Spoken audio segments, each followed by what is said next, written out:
covenant with the Lord and that this is his mission for her on this earth. Now, who am I to determine the will of God, you might say? Perhaps he really did ordain certain families to rule over certain people, but even if you do believe that, you also have to believe that God has somehow been steering every ridiculous twist and turn in the long and sordid history of royal families, in which dynastic successions have been muddled up with military coups and illegitimate children and distant cousins being offered the throne in order to keep some more legitimate person off it, and so on. It seems like the Occam's razor explanation is that simply many of the world's grand historic monarchies are really just the surviving remnant of some long string of hereditary dictatorships, possessing no more inherent worth than any other system of government imposed by force. Many of the monarchies in existence today can't even claim some sort of grand, unbroken chain of history in the way that, say, the Japanese or Danish monarchy can. The Dutch monarchy, for instance, is just something that was established in 1815, following the Napoleonic Wars, while the first king of Norway was just a Danish prince installed by their parliament in 1905. The presidency of Colombia is a more historic office than either of these royal families. In short, it is very difficult to come up with any persuasive reason why any family that claims to be royal has a right to have an entire political system based around them, as opposed to just some random family living down the street from you. The best you can say is that,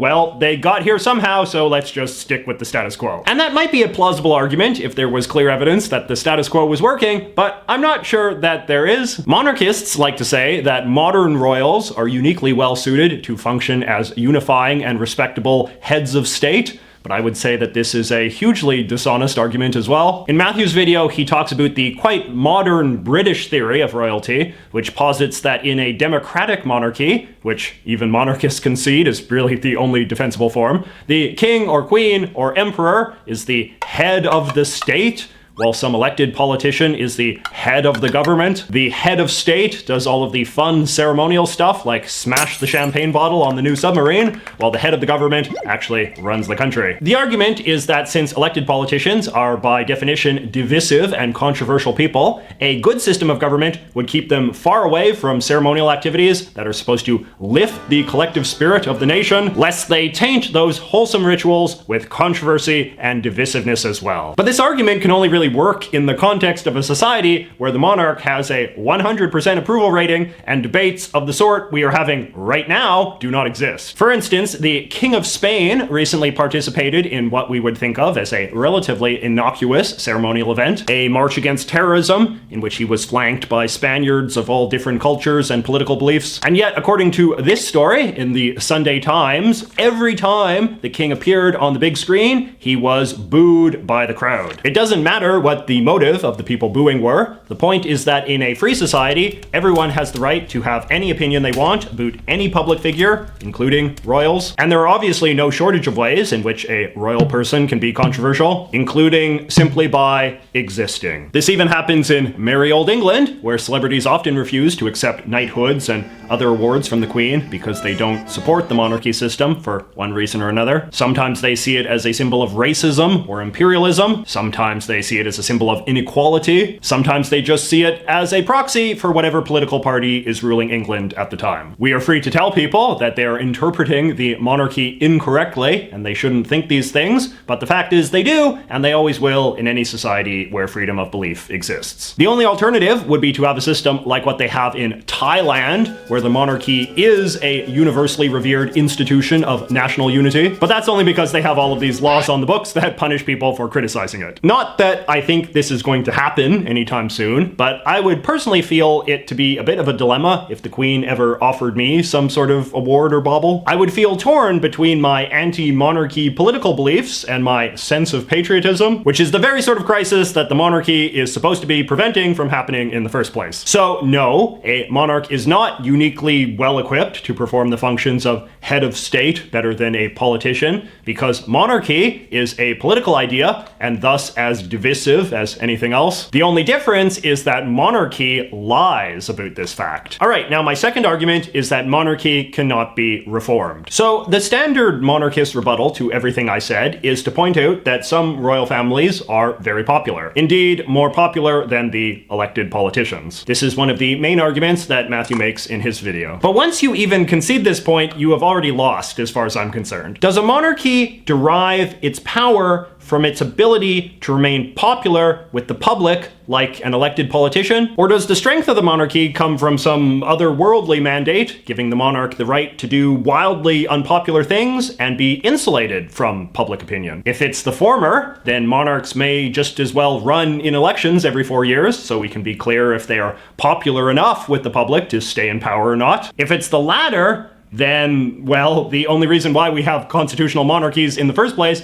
is because letting the monarchs do whatever they want did not prove to be a system that was very good for the monarchs themselves. This is why I say it is a system that cannot be made compatible to work with a free society. The fundamental essence of monarchy is undemocratic. The idea of a certain family being permanently ordained to rule on the basis of some higher authority is not a logic that can ever be fully reconciled with a democratic society. Monarchy and democracy are existential enemies, and democracy usually wins. This is why the number of monarchies has declined so precipitously over the last century. I know Matt likes his charts, so here is my chart showing how the number of democratic countries has increased as the number of monarchical countries has decreased. These days, the best you can hope to have in a monarchical country is a royal family that is trapped in some sort of never-ending PR campaign of trying to manufacture universal love and goodwill for themselves. But this in turn will just breed more resentment from a free public that doesn't like to be told how to think. You saw this recently in Britain, where the BBC's round-the-clock coverage of Prince Philip's death provoked the most viewer complaints in BBC history. You really do get the sense these days that most monarchies in democratic countries are operating on borrowed time, hoping desperately to avoid someone truly unpopular coming to the throne that might finally tip a wavering public to the side of abolishment, while undemocratic monarchies, like I said, have to double down on outright repression to prevent criticism of themselves, no different from any other type of dictatorship. So let me close by conceding some points. I don't think it really matters all that much that monarchs are rich. I mean, we're not living in feudal times. Most of today's royal families live posh lives simply because the governments of their countries have chosen to fund these lifestyles. So I think it's better to think of royal families as just one more wasteful and ineffective government program,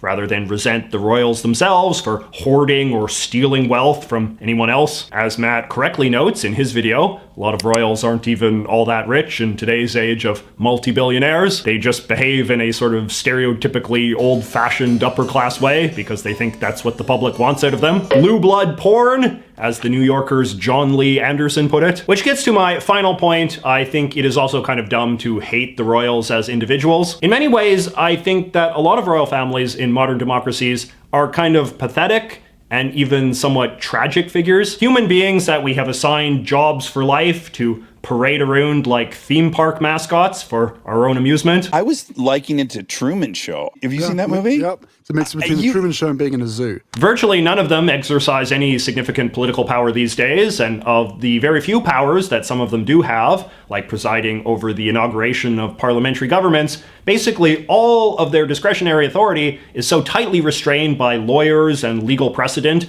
as to make them little more than a rubber stamp on somebody else's decision. So what we're left with is basically an anachronism, an institution whose basis for existing in the first place is completely unpersuasive and can only really survive in the present age because one slice of the population happens to hold a personal preference for the ultra-manufactured sentimentality and aesthetics associated with princes and princesses and kings and queens. People are obviously free to enjoy their blue blood porn all they like, but it is not a sound basis for a system of government in the 21st century. At least, that's what I think. If you want to hear the other side of the story, be sure to check out Matt's video on his channel, and I will see you next week.